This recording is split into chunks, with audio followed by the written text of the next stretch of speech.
So here at BMW Blog, we review a lot of BMWs all across the model range. And a lot of times people wonder, the hosts here at BMW Blog, do we actually put our money where our mouth is? And in the case for me, the answer is actually yes, because I just bought this 2025 BMW M340i. I'm gonna tell you why I bought it.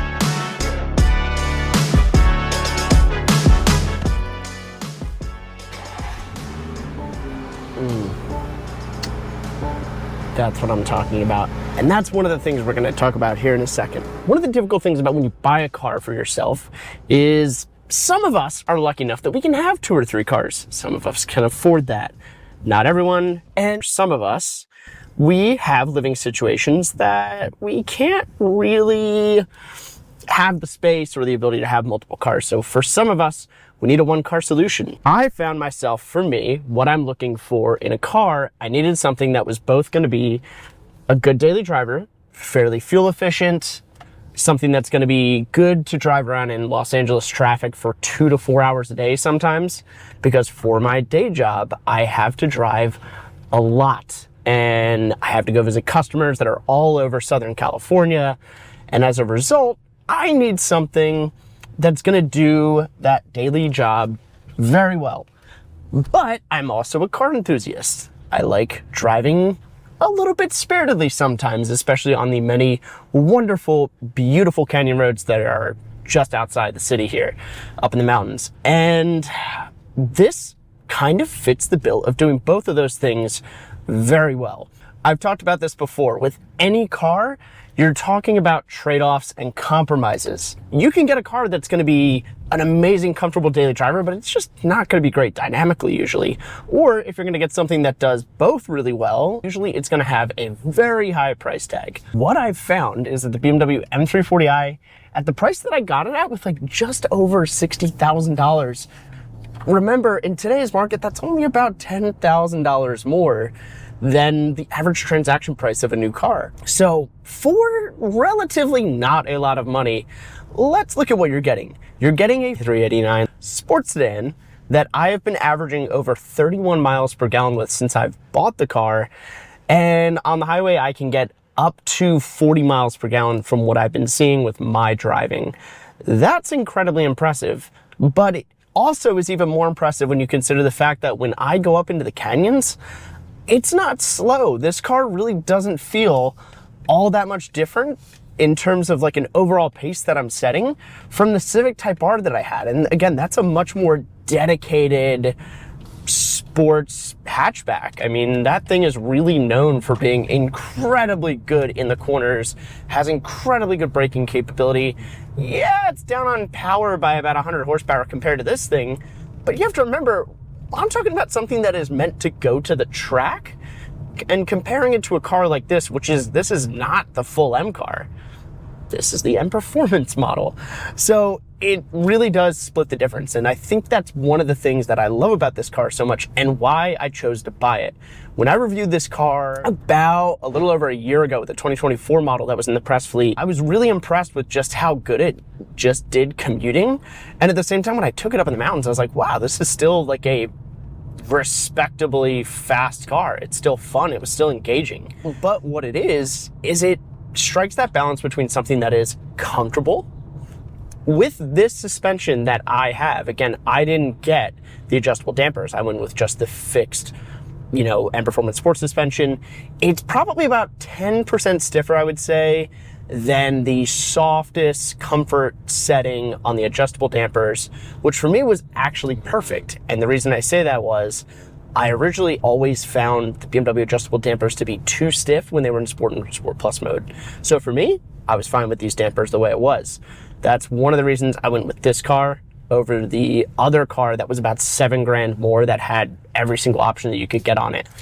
So for this particular car, I bought it in February from BMW of Marietta. A huge thank you to them. Buying process was super easy, no markups, no craziness. It was just a really simple, nice buying process from them. So Rodrigo, thank you. Now, as far as 2025, there was a couple changes to this car, and we're gonna go over them in a little bit, but what I wanna talk about is this particular spec. Now, an M340i starts at roughly about $61,000 for 2025, and then it can go up fully loaded up to roughly about 70, depending on what options you get. A lot of the options are nice and they're great. I didn't need a lot of those. So there were two Portimao Blue M340i's on the lot, and this particular one was about $7 grand less, but I actually liked the spec because it had pretty much the two options that I really needed. One is the driver's assistance package that's new for 2025. There's the driver's assistance professional package, which offers full lane centering in addition to adaptive cruise. This is just adaptive cruise, and it does do a little bit of lane correction as well, but not the full level 2 plus that you get with the driver's assistance professional package. However, this one is about almost $2,000 less. So driver's assistance package, I kind of need adaptive cruise control for commuting in LA traffic every single day for work. But also, more importantly, other than the color, Portimao Blue, which I love, this also had the cognac interior, which I like. It's not a leather interior, but honestly, I don't mind. I think the color is great. You really wouldn't know unless someone told you that it's not leather. But more importantly, it has the Harman Kardon sound system. That to me was important. It doesn't have the premium package. However, the thing about the premium package is that it comes with the heads-up display, the Harman Kardon sound system, and a power trunk. For me, I don't need a power trunk, and the heads-up display, although it's great and very crystal clear, I find that my driving position, it sometimes cuts out towards the bottom. I would rather just save the money and not deal with it. The screen for iDrive 8.5 is good enough. So all in with the Shadowline package, driver's assistance package, and the Harman Kardon sound system, total for this car actually came out $63,000. These are actually picked up. These are aftermarket BMW M performance wheels. They call them the 898M. You may recognize them. That's because they are actually the same wheel face and design as the F30 CS wheels that were on the last generation M3 CS car. The difference is that these wheels are 8-inch in the front, 8.5-inch in the rear, whereas on the M3 CS, they're 9 and 9.5-inch wide. So you're actually getting the same staggered wheel size and tire setup that you would get from the summer tire performance package that you can get on this car. So in the front here, we have 225/40 in the front on these 19-inch wheels, and on the back, we're getting 255 width tires. So for 2025, one of the big changes for the M340i is under the hood, and it's not just exclusive to the M340i. The 330i and the B58 also got an upgrade that just received a mild hybrid system. There is still a mild hybrid system on this, but now it's the third generation B58, what they call the B58 TU2. Going through a couple of those changes, the big one is the fact that it is now not only direct injection, but it is port injected. So there's actually 6 new fuel injectors that you'll see on the side. So what you're getting with that is typically with direct injected motors that are turbocharged, there's usually some issues with either oil blow-by or you do get some carbon buildup. Port injection really kind of gets rid of that. So the long-term reliability is probably going to be a lot better on these just because of the addition of the port injection. The other change is that the intake manifold now, there's been some changes where it's pretty much exposed. It used to be kind of encapsulated in a plastic housing.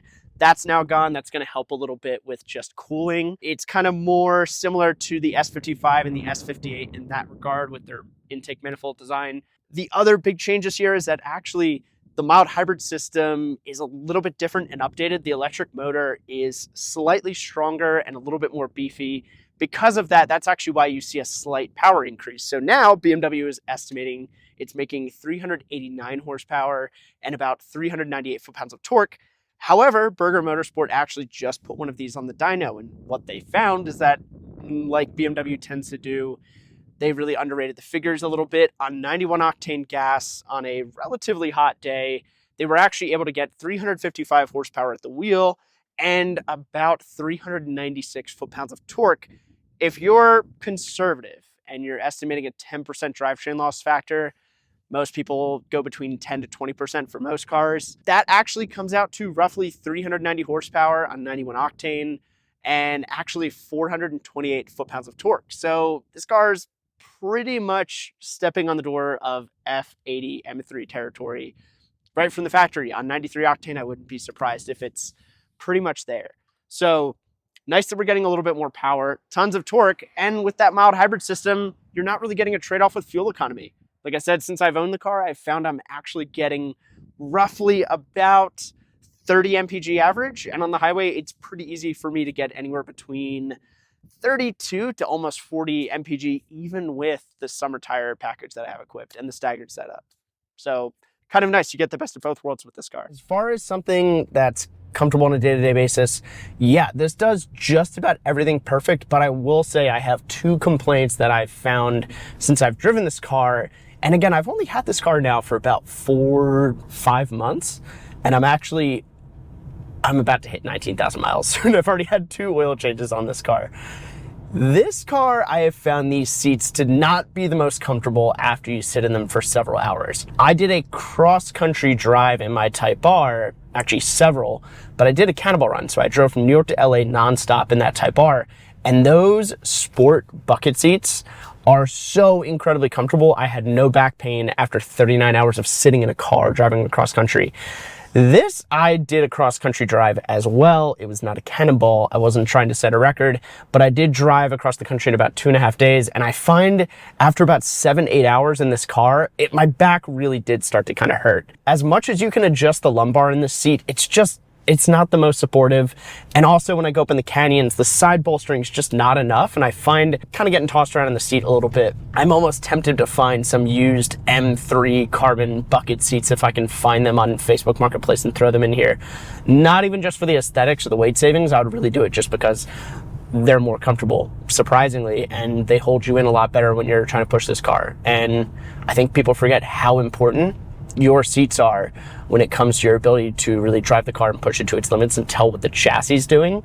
It's not just a safety thing for when it comes to like those, Recaro bucket seats that you see so many people buy. Anyway, biggest complaint, like I said, seats, not the most supportive, not the most comfortable. They're okay. It's not the end of the world, and it's not a deal breaker. I just think they could improve on that. And then I would say the other thing that I've noticed, the Harman Kardon sound system that this car comes with, the upgraded version of that, it's fine. It's not bad, but I think for a premium audio system in a car north of $50,000, $60,000, it's lacking. There are definitely way better systems, especially at this price point, and honestly, even cheaper. So, not the biggest fan of that. If you're an audiophile, it might bother you, but again, I'm buying this car because I want a good sports sedan. Again, this car's been out now for a while. I mean, really, I think the G20's been on sale since right about 2020. It's 2025 now, and we're seeing, again, the new refreshed S5. The C-Class has been all new since this has come out. Both of those cars are nice, and they have great things about them, but I just want to point something out. When it comes to the S5 and the C43, which this is kind of the direct competitor, both of those cars weigh between 4,200 to 4,300 pounds now. This car, with the way it's spec'd, now that I've put a lithium-ion battery in the trunk, and now that I've gotten forged wheels on the car, the M Performance wheels, this car weighs about 3,750 pounds. And that's for a car that is making about 400 horsepower, and I mean, it's about the size of like an E39 5 Series, so it's not small. Trunk is plenty big. Again, in terms of usability, I love that. The rear seat, I can fit a bunch of my friends, like full-size adults. As long as you're under 6 feet, you'll fit back there. This kind of does everything that's great about a 3 Series, and it's like, feels like it's like 90 to almost like 95% of the capability of an M3, but I save between like $30,000 to $40,000 compared to an M3. Maintenance is going to be much cheaper, and I know for a fact that these B58 engines and this ZF 8-speed transmission are just about bulletproof. I mean, there are people that have hundreds of thousands of miles on this powertrains, and they're fine. So, I mean, it's kind of hard. Like, this car, for the money, it really is just such an amazing breadth of capability that I'm getting for something that's sporty, something that's still fun, something that's refined, something that's still quiet, something that's still luxurious, that has a nice interior, good build quality. This powertrain is phenomenal. And again, for 2025, that B58 TU2 update is fairly substantial. I think one of the things that I like about BMW is they will sneak in a fairly robust update on a car and not really tell you much about it. I mean, again, it was a big deal on the F30 cars when they introduced the B58 and put that motor in, for the 340i's. Now with this B58 TU2, again, you're not only just getting more power and more efficiency at the same time. I mean, the fact that it has a completely different manifold setup and a completely different fuel injection system, it's pretty amazing that they made so many changes to that extent and then just kind of popped it in there and kind of hope people didn't notice. But you just get so much with this car. It's quick, fun, comfy. The adaptive cruise control, probably not one of the best. I do wish I could have gotten the driver's assistance professional package. The driver's assistance package that I have on here, it's just adaptive cruise control. It doesn't do the full lane centering that the driver's assistance professional package does. And you would be surprised. It makes quite a bit of a difference. And again, the reality is, as nice as the M3s are, and trust me, I do love the G80, except for the way it looks. It's just, you're getting so much extra capability, and it's a little bit more on that raw track focus side that you just don't need on a day-to-day basis. So the fact that I'm getting fuel economy that is almost borderline Honda Civic levels of good in a car that also has this much power sounds great, looks great, drives great. For 60 grand, this is a bargain. I mean, this is pretty much everything that you would want a sports sedan to be. I got no complaints, guys. I'm very happy with this car. I'm glad I bought it.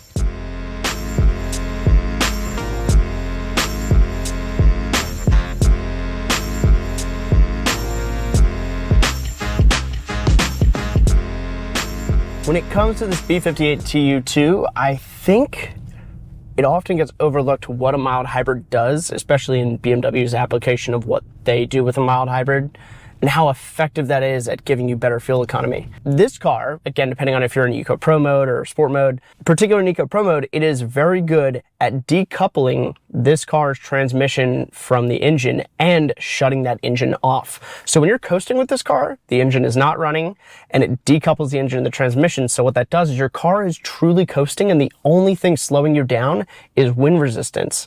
So it's this amazing feeling of when you let off the throttle on the highway, this car just kind of continues on and you barely notice it slowing down at all, which is really cool because, again, that just adds so much efficiency and you don't realize it until, again, you begin using it and you begin to look and you see like, oh, wow, I didn't realize, you know, for how many either miles or tenths of a mile I was driving where the engine was completely turned off and the car was acting like a glider.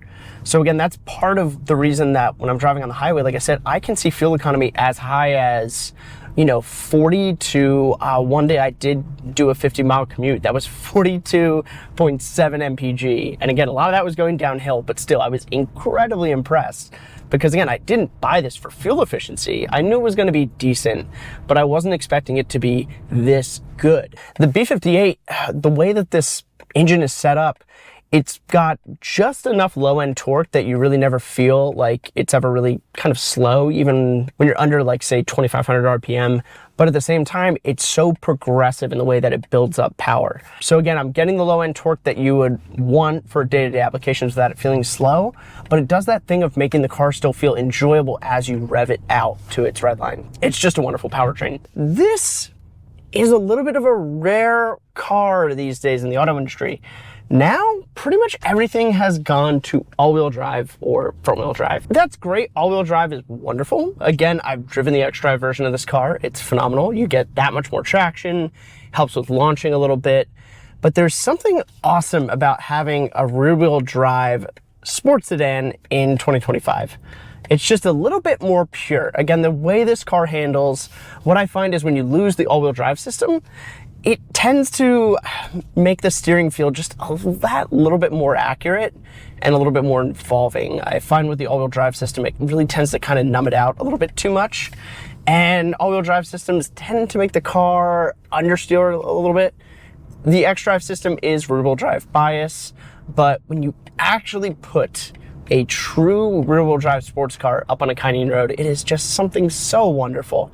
So when I'm able to go up to Azusa Canyon or Angeles Crest Highway or Ortega Highway in this car, I find it's, again, that dual nature that I just love about this car, where it is so much fun to drive up on those roads. Again, the differential in the M340i is actually the same diff that's on the M3, and it does a wonderful job at helping this car rotate.